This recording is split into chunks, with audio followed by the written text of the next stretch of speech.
નમસ્કાર મિત્રો, option trader Gujarati new learning વિડીયોમાં આપ સૌ મિત્રોનું હાર્દિક સ્વાગત છે. તો કેવું રહ્યું મિત્રો આજનું ટ્રેડિંગ સેશન?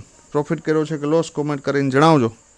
છેલ્લા 2-3 દિવસથી તો એકદમ સાઇડવેઝ માર્કેટ હતું, બરાબર. અને સાઇડવેઝ માર્કેટની અંદર જે મિત્રોએ કામ કર્યું હશે અથવા તો ઓવર ટ્રેડિંગ કર્યું હશે તો એ મિત્રોને લોસ સિવાય કાંઈ થાય નહીં, બરાબર. આટલું ક્લીન છે. હવે જોઈ લઈએ કે આજે માર્કેટમાં શું સિચ્યુએશન જોવા મળી.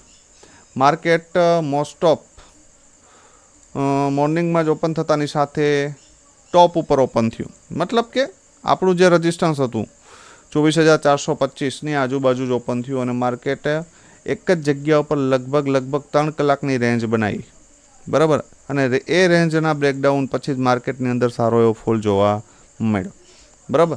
તો મોસ્ટ ઓફ 24,425થી માર્કેટ સીધું 24,227 સુધી વન વે આવ્યું, બરાબર. તો આ મૂવ કેટલા મિત્રો પકડી શક્યા છે કોમેન્ટ કરીને જણાવજો. હવે નજર નાખી લઈએ આપણે એક કોલના પ્રીમિયમમાં ક્યાં ઓપોર્ચ્યુનિટી હતી અને ત્યારબાદ પુટના પ્રીમિયમમાં ક્યાં ઓપોર્ચ્યુનિટી હતી. સૌથી પહેલાં કોલનું પ્રીમિયમ. તો કોલના પ્રીમિયમની અંદર 36 રૂપિયાથી એક બાઇંગ ઝોન હતું અને 56 સુધીનો અહીંયા ટાર્ગેટ આપ્યો, બરાબર. તો મોટું 30 પોઈન્ટ કોલના પ્રીમિયમમાં પણ સ્ટેબલ મૂવમેન્ટમાં આપ્યું છે, બરાબર. તો આ ટ્રેડ કોઈએ લીધો હોય તો કોમેન્ટમાં જણાવજો, બરાબર. નેક્સ્ટ પ્રીમિયમ આપણે જોઈએ તો એ પ્રીમિયમ છે પુટનું, જેની અંદર એક બ્લાસ્ટ મૂવમેન્ટ જોવા મળી. પુટના પ્રીમિયમની અંદર આપણે એક બ્લાસ્ટ મૂવમેન્ટ જોવા મળી. જે મિત્રોને બેઝ પકડતા આવડતો હશે અથવા તો સ્ટ્રોંગ રિવર્સલ પકડતા આવડતો હશે તો એ મિત્રોએ 14 રૂપિયાથી આ પ્રીમિયમ પકડ્યું હોય. કેટલેથી? 14 રૂપિયાથી. અને 14 રૂપિયાથી 140 એટલે 10 ગણું ફંડ. કેટલું? પણ અહીંયા સુધી બેસી શકે એવો કોઈ સુરવીર મને દેખાતો નથી અને બેસી શકાય પણ નહીં. પણ કમસે કમ તમે 14 વાળું પ્રીમિયમ 55 સુધી પણ જો હોલ્ડ કરી શક્યા હોય તો 4 ગણું ફંડ છે મિત્રો, બરાબર. અને અહીંયા સુધી તો કરવું જોઈએ. ધારી લ્યો કે આ એરિયામાંથી કોઈ મિત્રોએ બેઠા છે કે ચલો ઠીક છે, અહીંથી આપણે આ ટ્રેડ પકડતા નથી આવડતો, પણ આપણા 55ની ઉપર જ્યારે અહીંયા ક્લોઝિંગ આપ્યું અને ક્લોઝિંગ આપીને જ્યારે આ રિટેસ્ટ માર્યું ત્યારે 10 થી 15 પોઈન્ટના એસએલ સાથે તમે બેઠા હોય તો અહીંયાથી બ્લાસ્ટ ટાર્ગેટ છે સીધો 55થી 140. તો અહીંયા 60 થી 70 પોઈન્ટ પરફેક્ટ મળ્યા છે, બરાબર. તો હંમેશા યાદ રાખવું, હું તમને વારંવાર સમજાવું છું કે માર્કેટમાં માર્કેટ ડાઉન ઓપન થાય અથવા તો કોઈ પ્રીમિયમ ડાઉન ઓપન થાય અને પછી જો એની ફર્સ્ટ 15 મિનિટનો હાઈ બ્રેક થશે તો માર્કેટની અંદર બ્લાસ્ટ સિવાય કાંઈ થશે નહીં. અને આ છે બ્લાસ્ટ, બરાબર. તો આ આવી જે નાની બાબતો છે, આ નાના લોજિક છે, બરાબર, એ મગજમાં ફિટ કરીને રાખવાના, બરાબર. જેથી કરીને ભવિષ્યની અંદર આવું જ્યારે પણ સેટઅપ બને તો ત્યારે તમને સરળતા રહે અને કોન્ફિડન્સ રહે, ઠીક છે.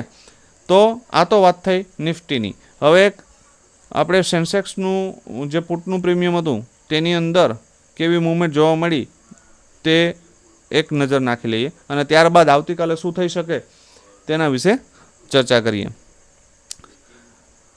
સેન્સેક્સની અંદર પણ 293ની ઉપર આ પ્રીમિયમમાં બાઇંગ ઝોન હતું અને ફર્સ્ટ ટાર્ગેટ 405, સેકન્ડ 485 અને થર્ડ 600 અને ચોથો 816. તો ઠીક છે, આપણે અહીંયાથી 293થી બાય નથી કરી શક્યા કેમ કે તમારી પાસે આનું નોલેજ નથી, હું માની લ્યું. પણ 405ની ઉપર એક કેન્ડલનું ક્લોઝિંગ આવ્યા પછી, બરાબર, તો 484 અને 600 સુધીના ટાર્ગેટ માટે બેસી શકાય કેમ કે આજના દિવસનો હાઈ બ્રેક થયો હતો.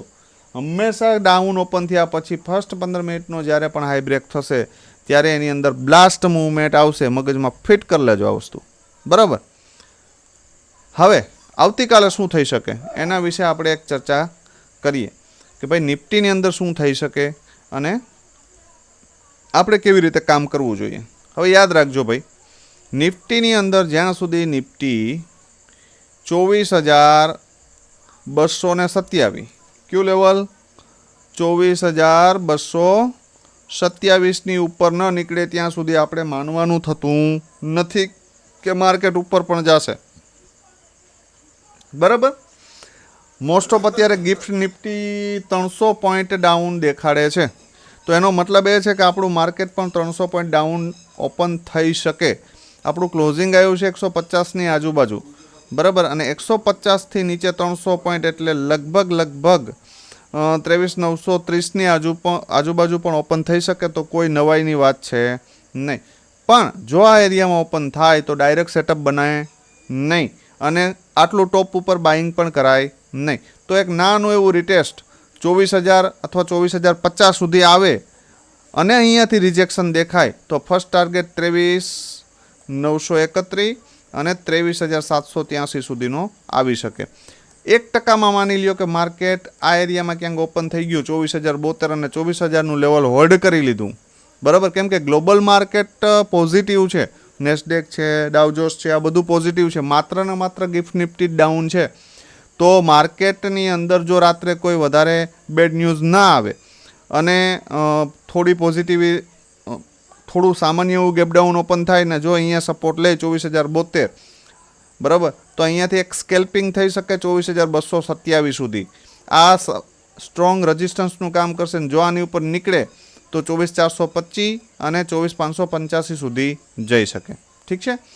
હવે જોઈ લઈએ આપણે બે પ્રીમિયમ. વિડીયો થોડોક લેટ થયો છે એટલે સ્પીડમાં જાય છે તો થોડું એડજસ્ટ કરી લેજો. બરાબર. સૌથી પહેલાં પ્રીમિયમનો ચાર્ટ જોઈએ તો 24,000નો પુટ છે ભાઈ. હવે 24,000નો પુટની અંદર 240ની આજુબાજુનું ક્લોઝિંગ છે. પણ મોસ્ટ ઓફ જો માર્કેટ ગેપડાઉન ઓપન થાય ના 350 અથવા તો 360ની આજુબાજુ ઓપન થાય તો અહીંયાથી આપણું સેટઅપ બને નહીં. હવે અહીંયાથી જો ડાઉન આવે ને તો ભાઈ એને અહીંયા આવવા દેજો, યા તો 165 અથવા તો 245. જો આ બે એરિયામાં ક્યાંય સપોર્ટ લેતું દેખાય, બરાબર, આ જગ્યાએ ઓપન થયા પછી જો આ અહીંયા ડાઉનફોલ આપે, બરાબર, અને 245 સપોર્ટ લેતો ન દેખાય તો 165 સુધી રાહ જોવી.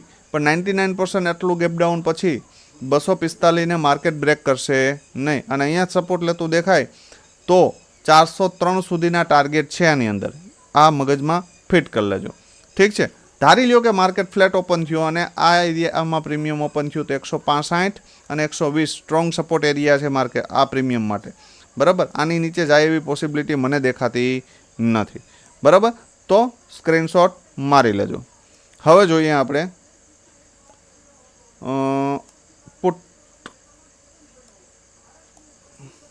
કોલનું પ્રીમિયમ. કોલનું પ્રીમિયમ છે 24,400નો કોલ. હવે ભાઈ જો આ કોલના પ્રીમિયમની અંદર એક સામાન્ય એવો સપોર્ટ ગણી શકીએ આપણે.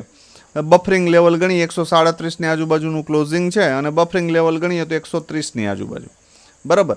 તો આ 130ની ઉપર 20-25 રૂપિયા પણ તમને જોવા મળે.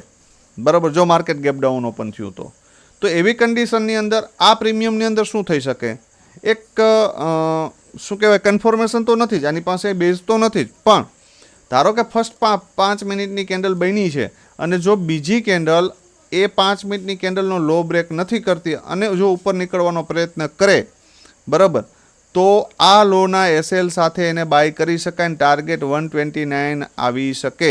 યાદ રાખજો. બરાબર. અથવા તો 30-40 પોઈન્ટ જે કંઈ પણ મળે છે વન વેમાં એ બુક કરો અને શાંતિથી બેસો. ઠીક છે. ત્યાં સુધીમાં પુટનું પ્રીમિયમ બેઝ ઉપર આવી ગયું હશે અને પછી પુટમાં એટેમ્પ મારી શકો. તમને એવું લાગે કે ભાઈ મને રિસ્ક નથી લેવું કેમ કે કન્ફર્મેશન આપણી પાસે 100% નથી આની અંદર, તો રાહ જો અને પુટના પ્રીમિયમને સપોર્ટ ઉપર આવવા દો. ઠીક છે. તો કોલના પ્રીમિયમ માટે આ બધા ટાર્ગેટ છે. પણ આ ટાર્ગેટ ત્યારે જ આવી શકે જ્યારે આ પ્રીમિયમ 129ની ઉપર ઓપન થાય. બરાબર. તો સ્ક્રીનશોટ મારી લેજો એટલે જેથી કરીને ચાર્ટ ડ્રો કરવામાં પ્રોબ્લેમ ના થાય. નેક્સ્ટ પ્રીમિયમ સેન્સેક્સના બે પ્રીમિયમ વિશે ચર્ચા કરી લઈએ આપણે કે સેન્સેક્સમાં શું થઈ શકે. સેન્સેક્સમાં સૌથી પહેલું પ્રીમિયમ છે 79,000નો પુટ. બરાબર. હવે આ ઓલરેડી ટોપ ઉપર છે. બરાબર. અને માર્કેટ જો કાલે ગેપડાઉન ઓપન થાય તો આ પ્રીમિયમ ખુલે 700-750ની આજુબાજુ. બરાબર. તો અહીંયા બાય થઈ શકે નહીં ભાઈ. તો આ પ્રીમિયમને કમસે કમ 450 અથવા તો 609 સુધી આવવા દેજો. જો વધારે ગેપડાઉન ઓપન થશે તો 450 સુધી આ પ્રીમિયમ આવશે નહીં. બરાબર, તો 609થી બેક થશે અને અહીંયાથી 911 અને એની ઉપર જો ગયું તો બ્લાસ્ટ થઈ જશે, યાદ રાખજો. બરાબર, જો 911ની ઉપર આ પ્રીમિયમ નીકળ્યું તો બ્લાસ્ટ હશે આ પ્રીમિયમમાં. એટલે ધારી લ્યો 1% માટે, વધારે નહીં પણ 1% ધારી લ્યો કે માર્કેટ થોડુંક ગેપઅપ ઓપન થયું અને આ પ્રીમિયમ થોડુંક આ એરિયામાં ઓપન થયું 275ની આજુબાજુ, તો અહીંયાથી સપોર્ટ લેવાનો પ્રયત્ન કરશે. ફર્સ્ટ ટાર્ગેટ 450 અને બીજો 609 સુધી મળી શકે. ઠીક છે, હવે જોઈ લઈએ આપણે કોલનો પ્રીમિયમ. ભાઈ કોલના પ્રીમિયમમાં શું થઈ શકે? કોલના પ્રીમિયમ માટે 80,500નો CE. બરાબર, હવે ભાઈ 80,500ના CE પાસે બફરિંગ લેવલ ગણો ને તોય 360 સુધી આપણે આની રાહ જોઈ શકીએ. જે મિત્રો કદાચ BTSTમાં કોલ બાય કરીને ગયા છે એના માટે કે આની નીચે જાય તો પછી આની પ્રોબેબિલિટી 100 રૂપિયાની આજુબાજુ આવવાની છે. બરાબર, તો BTST કર્યું છે, કોલમાં કર્યું છે કે પુટમાં, કોમેન્ટમાં જણાવજો. બરાબર, લઈને તો ગયા હશે કેમ કે ઓવરનાઇટ સેલરોની પોઝિશનો ઘણી હોલ્ડ છે. તો કોઈએ સેલ કર્યું છે તો કોઈએ બાય પણ કર્યું જ છે. આ તો ક્લીન છે. બરાબર, તો ધારી લ્યો કે આ પ્રીમિયમ 100 રૂપિયાની આજુબાજુ ઓપન થઈ જાય મોર્નિંગમાં અને ફર્સ્ટ 5 મિનિટની કેન્ડલની લો બ્રેક ન થાય અને ઉપર નીકળવાનો પ્રયત્ન કરે તો વન વેમાં જે કંઈ પણ પોઈન્ટ મળે છે એ લઈ અને પ્રોફિટ બુક કરીને શાંતિથી પુટના પ્રીમિયમને સપોર્ટ ઉપર આવવાની રાહ જુઓ. માર્કેટ ગેપડાઉન ઓપન થયા પછી ફર્સ્ટ સેટઅપ કોલમાં બન્યા પછી આખો દિવસ માર્કેટની અંદર પુટની અંદર આવી આ રીતની વોલેટિલિટી જોવા મળી શકે, યાદ રાખજો. બરાબર, તો છેલ્લા 2 દિવસથી નેટવર્ક પ્રોબ્લેમને કારણે અને ટાઈમના અભાવને કારણે વિડીયો અપલોડ થઈ શક્યો નથી. તો આજે એક ટ્રાય કરી છે, અપલોડ થાય તો ઠીક છે, નહીં તો તમને ડાયરેક્ટ ટેલિગ્રામમાં શેર કરું છું. બરાબર, તો કેવો લાગે છે મિત્રો એનાલિસિસ કોમેન્ટ કરીને જણાવજો. ને વિડીયોને બને એટલો લાઇક, શેર અને ચેનલને સબસ્ક્રાઈબ કરી લેજો જેથી કરીને અમારા ડેઇલીના જે એનાલિસિસ વિડીયો છે આપને મળતા રહે. બરાબર, તો આવતીકાલે ફરી મળીશું નવા વિડીયોમાં. ત્યાં સુધી જય માતાજી, હર હર મહાદેવ.